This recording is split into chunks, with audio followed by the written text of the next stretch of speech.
آپ اپنا ذہن بنائیں کہ آدھی عبارت تو بالکل آسان ہے، حل شدہ ہے۔ کس طرح؟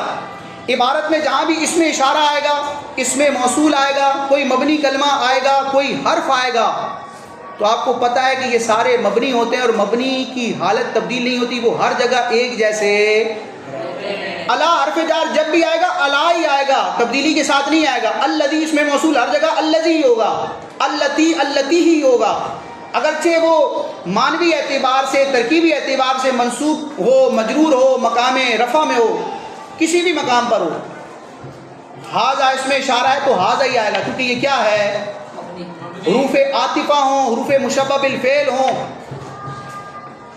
اسی طرح کئی ایسے اسماء ہیں کہ جو مبنی ہوتے ہیں، جیسے کہ حروف ندا ہیں، یا ہمیشہ یا ہی آئے گا، آیا ہمیشہ آیا۔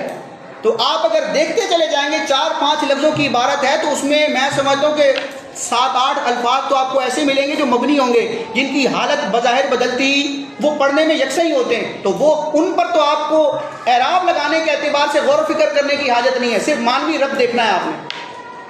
اور ان حروف یا ان کلمات کے علاوہ 2 ہی طرح کے کلمات ہوں گے، یا وہ عامل ہوگا یا کیا ہوگا؟